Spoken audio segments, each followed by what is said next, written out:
Okay, so now we will continue our discussion regarding fundamental counting principle. So again, remember that we are using fundamental counting principle to know the total number of possible outcomes. So, example, Carla is trying to decide what to wear. She has shirts in the following colors: red, purple, pink, and blue. And she has pants in the following colors: white and black. So, how many different outfits can Carla choose from? So, we assume that Carla is going to choose one shirt and one pants. Okay? So, again, ang operation lang na ginagamit natin in fundamental counting principle is multiplication. So, first, let us identify the categories. So, for her outfit, meron siyang shirt and pants. So, for shirt, following colors: red, purple, pink, and blue. So, 4. Then, pants, white and black. So, 2. So, again, all you need to do is to multiply, okay, those categories to get the total number of possible outcomes. So, 4 times 2, this is now equal to 8. So, it means that Carla has 8 different outfits, okay, that she can choose from. Next example. How many possible outcomes are there when you roll a pair of dice? Okay, so we're going to roll 2 dice. So, yeah, the first die and the second die. So, for the first die, we have 6 possible outcomes. Then, for the second die, we also have 6 possible outcomes. So, simply multiply them. So, 6 times 6, that is equal to 36. So, it means that we have 36 possible outcomes when we roll a pair of dice. Third example, you take a survey with the 5 yes or no answers. So, how many different ways you could complete the survey? So, in this type of question, you must analyze it first. So, in the given, you're going to answer 5 surveys.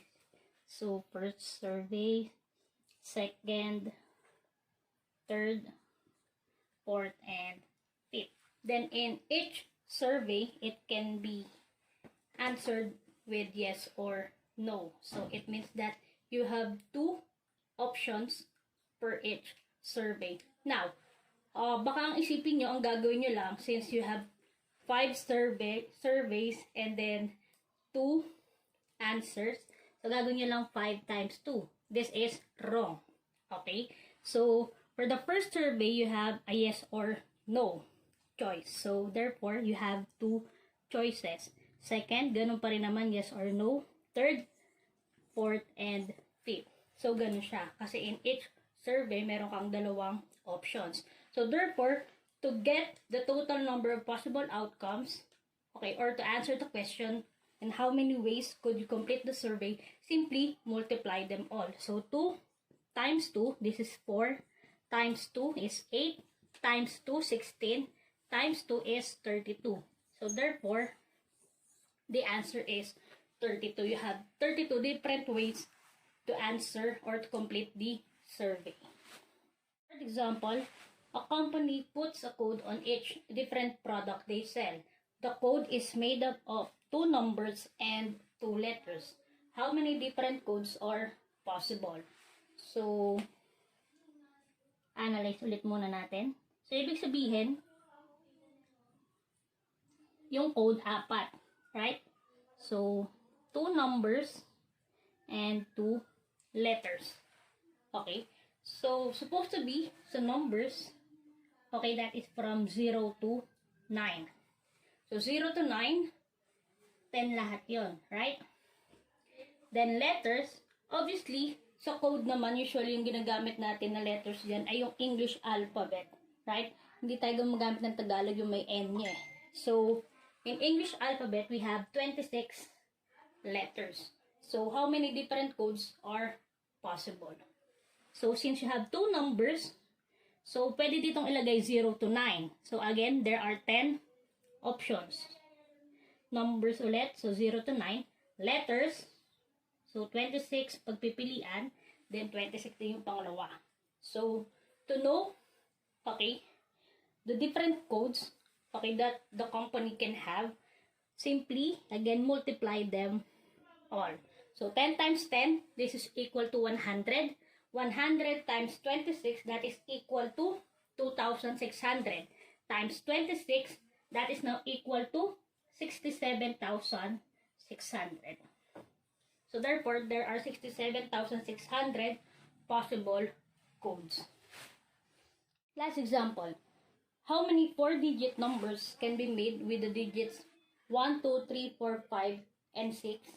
A. If repetition is allowed. B. If repetition is not allowed. Okay, so this time meron tayo ng restriction. So first, if repetition is allowed. So we have 4-digit numbers.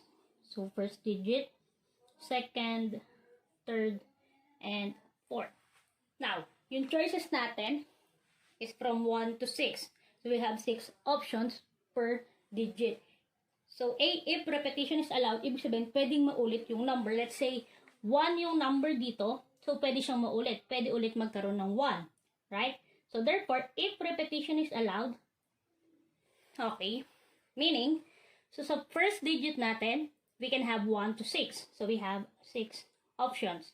Second, again, since repetition is allowed, so pwede maulit yung mga numbers, so 6 pa din yan. Likewise with the third and fourth digits. So kapag repetition is allowed, pare-pareho sila. So again, multiply.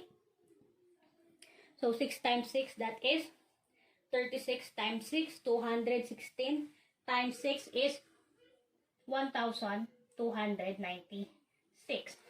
But for the second one, if repetition is not allowed, so it means that, let's say our first digit is 1, so yung second digit natin, hindi na pwedeng maging 1.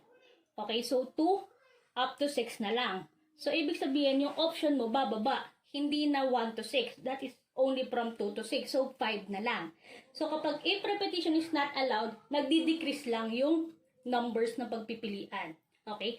So first, since first digit yan, lahat pwede nating pagpilian pa. So we have now 6. Then for the second now, minus 1. So 5 na lang. Then minus 1, 4. Minus 1 is 3. So ganito yung gagawin natin if repetition is not allowed. Okay, nagdi-decrease siya. Then, again, multiply. So 6 times 5, that is 30.